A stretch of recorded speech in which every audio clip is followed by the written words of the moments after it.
school infrastructure and right to education reimbursements under Samagra 6. I'm sorry. The message is, you learn Tamil, then I will learn Hindi. Please. All the members get up. Please sit down. Please sit down. You learn Tamil, then I will learn Hindi. The message is clear. India needs schools, not slogan. India needs schools, not slogans. If a state, the message is clear. If a state prioritizes real education or BJP's political agenda, it will be punished. This union government's investment in healthcare is also bitter. Despite pouring in massive funds, UP remain one of the worst performing states in healthcare, providing that the money is either misused, looted, or inefficiently managed.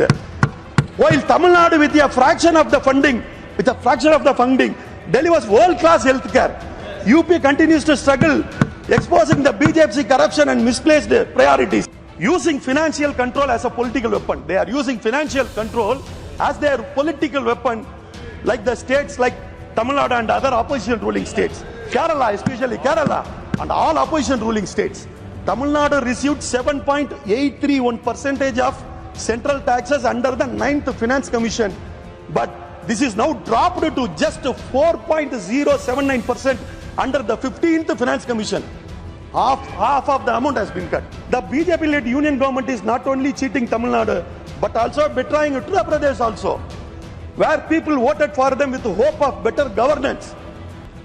This betrayal of northern states proves that their education funding strategy is not about development, but about political manipulations. This is why the people of UP rejected you in 2024, especially in Ayodhya, and will throw you out in 2029, I hope. 3 M.M.Abdulla.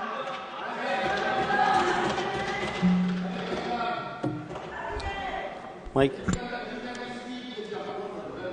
Thank you, Honorable Deputy Chairman, sir. Let him speak. Sir. Please. Sir, all the members get up. Stop Please my sit time, down. sir. Please sit down. Mr. Abdullah, please speak. Please speak. Mr. Abdullah. Make the House order, sir. House is in order, you speak. Thank you, Honorable Deputy Chairman, sir. I rise to speak on the finance bill with the statement by our party DMK founder leader and veteran Chief Minister Peraringer Anna. கூட்டாட்சி முறையை ஒட்டையாட்சி முறையாக்கும் முயற்சிக்கு கிளம்பி உள்ள எதிர்ப்பின் ஈட்டி முனைதான் நாங்கள். Means we are the spreader of resistance against the attempt to turn the federal system into a unitary rule. Sir, right from the two-language policy to the demand for fair delimitation, our Honorable Chief Minister through M.K. Stalin has continuously shown his union government about the principles of good Dravidian model governance. The Tamil Nadu has always stood as a beacon of social justice, federal rights, and inclusive development, providing that progressive policies lead to real growth and empowerment. However, this union government refuses to learn anything even from its mistake in the past. Instead of adopting successful governance models, it continues to impose flawed policies, suppress state rights, and push its regressive agenda. Whether it is deliberate erosion of federalism, the failure to ensure fair representation, or the continuous neglect of states like Tamil Nadu, this government has shown nothing but arrogance and indifference to democratic values. Sir, the union government has shown no regard for the welfare of people of the nation in the face of ongoing authoritarian initiative such as the one nation, one election and one nation, one language policies, thereby destroying the beautiful principle of unity in diversity, the bedrock on which this nation has been built. This government is built on fake promises and deception. The people of India trusted it to bring economic growth, job creation, and financial stability. Instead, they have been met with unemployment, financial mismanagement, and policies that burden the common people while favoring their corporate paymasters who is funding them through electoral bonds. The Prime Minister's assurance of creating 2 crore jobs annually remain unfulfilled. Instead, we are witnessing the escalation of India's unemployment rate to 30% and the unemployment rate among the youth to 15%. The Mahatma Gandhi National Rural Employment Guarantee Act, a lifeline for rural employment, is in crisis due to inadequate budget allocation and delayed wage payment. The allocation for MGNREGA, that is Manrega, in budget 2025-26 is only 60,000 crore, significantly lower than the actual demand, forcing many rural workers into financial distress. Delayed wage payment are widespread, with reports showing that over 60% of wage payment for the last quarter of 2024 remain pending. The MSME sector, which is pivotal to our economic fabric, has been sidelined. MSME accounts for approximately 30% of India's GDP and provide employment to over 12 crore people nationwide. The lack of targeted financial assistance has left many MSMEs vulnerable, hindering their growth and sustainability. Sir, I want to address very important issue, sir. The BJP lead union government's sovereign gold bond scheme has turned into a major financial failure now. Launched in 2015 with the promises to reduce gold import and provide a safe investment, it has done neither. People still prefer buying physical gold, so the country continues to spend heavily on import. The real problem is that gold prices have nearly tripled since the scheme started, putting huge pressure on public funds.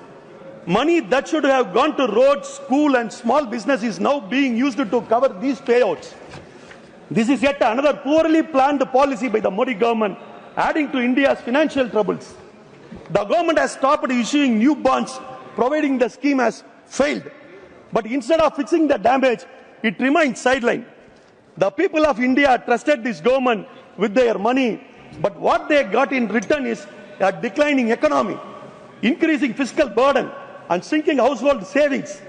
The failure of the sovereign gold bond scheme is not just about gold. It is about how this government has systematically weakened the financial stability of the nation and its people. The very instrument that was meant to reduce fiscal pressure has ended up doing the exact opposite. Like demonetization and the fault GST rollout, this was another poorly planned move hurting the common people. This government financial mismanagement has severely impacted. Severely it is impacted. Sir, ana oru nimisham na disturb aadu pesuradhu. Sir, the public sector banks are in trouble with many failing facts. The 2023 RBI report says that in 2021, over 7,000 frauds totaled rupees 1.3 lakh crores. Big defaulters are abroad, and the government has done nothing. In 10 years, bank wrote off rupees 15 lakh crore. From 2016 to 2022, they gave rupees 35 lakhs crore in loans, but recovered only rupees 19 lakhs crore. Just 18,870 people, mostly from Mumbai, Delhi and Gujarat, got these huge loans. The government named 10,000 borrowers. Who are the rest? Only 10,000 borrowers. Who are the rest? Did they fund the BJP through electoral bonds while common people continue to struggle? Sir, the India's export fell 10.9% in February, hitting a 20-month low. Key industries have been severely impacted with rising input costs, weak global demand, and inadequate policy support worsening the crisis. Small exporters face the worst impact. Instead of proactive measures, the government has railed on superficial announcements, allowing India's trade deficit to widen and threatening jobs in export-driven industries. Madam, the union government has systematically weakened fiscal federalism by starving opposition-ruled states of their rightful fund, using financial control as a political weapon. They are using financial control as their political weapon, like the states like Tamil Nadu and other opposition ruling states. Kerala, especially Kerala, and all opposition ruling states. Tamil Nadu, like several other states, has faced a delayed and reduction in tax devolutions, GST compensation, and centrally sponsored schemes allocations, forcing the state to bear a disproportionate financial burdens. The centre's unfair revenue sharing policies and conditional fund disbursements undermine state autonomy. This deliberate squeezing of funds not only weakens state economies, but also disrupt governance, providing the union government prioritize political control over equitable federalism. The Tamil Nadu is one of the largest contributors to India's economy, excelling in manufacturing, exports, and services, making it a key driver of national economic growth. However, despite its substantial contribution to the nation's revenue, Tamil Nadu's share in central tax devolutions has been consistently declining. Historically, the state received 7.831% of central taxes under 9th Finance Commission. Kindly note that Tamil Nadu received 7.831% of central taxes under the 9th Finance Commission, but this is now dropped to just 4.079% under the 15th Finance Commission. Half of the amount has been cut. This reduction has placed a significant financial burden on the state government, limiting its ability to fund crucial infrastructure projects, implement welfare schemes, and respond effectively to disasters. While the union government has set the all-over tax devolution to the state at 21% in practice, the actual disbursement has often been lower. This disparately affects the state's ability to undertake timely development initiatives despite its strong financial management and economic performance. The BJP-led union government is not only cheating Tamil Nadu, but also betraying Uttar Pradesh also, where people voted for them with the hope of better governance. This betrayal of northern states proves that their education funding strategy is not about development, but about political manipulations. This is why the people of UP rejected you in 2024, especially in Ayodhya, and will throw you out in 2029, I hope. While it showers Uttar Pradesh and other BJP-ruled states with massive funds, the reality on the ground is a disaster. Yes. From 2015 to 2025, these 10 years, Uttar Pradesh alone has received over rupees 8 lakh crore in education fund. Rupees 8 lakh within 10 years. Rupees 8 lakh crore education fund Uttar Pradesh alone got. Yet its literacy rate remains at 67.68% only, and its gross enrollment ratio in higher education stands at just 28.1%. The BJP-led government conveniently divert public attention with a hate speech instead of fixing its broken system. Bulldozer, yes. The union government acts as it is developing north, but in reality, it is keeping them uneducated, dependent, and easy to manipulate for elections. Yeah. Meanwhile, Tamil Nadu, one of the India's top performing states in education, with an 82% literacy rate and GER of 51.4%, has been denied rupees 2,152 crore for covering essential expenses such as teacher salary, school infrastructure, and right to education reimbursements under Samagra Siksha. I'm sorry, Samagra Siksha. Sorry, it is not coming to me rightly. Yeah, Samaskara Siksha, because it refuses to implement the flawed national education policy 2022. The message is, you learn Tamil, then I will learn Hindi. You learn Tamil first. The message is clear. The message is clear.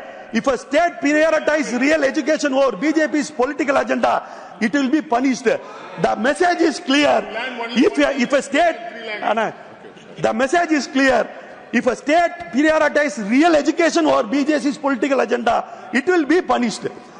It undermines Tamil Nadu's state autonomy and disregarding the state's well-established education policies. The NEPP 2020's three-language formula faces strong resistance in Tamil Nadu, which uploads a two-language policy of Tamil and English. Rooted in opposition to Hindi imposition, our state policy has yielded successful education outcomes tailored to the unique need of our state. Forcing change disturb an effective system. India needs schools, not slogans. India needs schools, not slogans. This union government's investment in healthcare is also bitter. Despite pouring in massive funds, UP remains one of the worst performing states in healthcare, providing that the money is either misused, looted, or inefficiently managed. While Tamil Nadu, with a fraction of the funding, delivers world-class healthcare. UP continues to struggle, exposing the BJP corruption and misplaced priorities.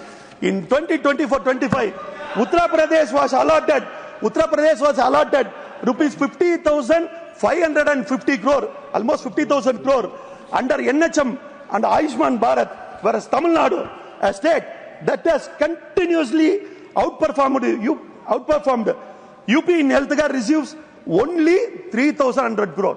UP got 50,550 crore, and a successive, progressive Tamil Nadu healthcare got only rupees 3,100 crores, nearly 3,000 in NHM funding. 116 of what UP gets. Yeah, that is also not released. As he said, that is also not released. Despite this financial advantage, UP's healthcare indicator remains abysmal with an infant mortality rate of 38%, 100 birth, and maternal mortality rate of 167 per 1 lakh births, while Tamil Nadu has an IMR of just 10 per 1,000 births and an MMR below 50 per 1 lakh births, making it one of the best performing state in healthcare. The real question is, where is all this money going? The real question is, where is all this money going? Not to hospitals, not to hospitals, not to medicines, not to doctors. Instead, it vanishes into an unformed national education policy, a useless medical infrastructure, a youth population without means to survive, resisting prices of essential commodities, a shortfall in the value of Indian rupee against US dollar. This union government is continuously failing. Yes, there is no bigger disaster for the people of India than the BJP government ruling the country. They actually don't rule, they ruin. With this I conclude. Thank you, ma'am.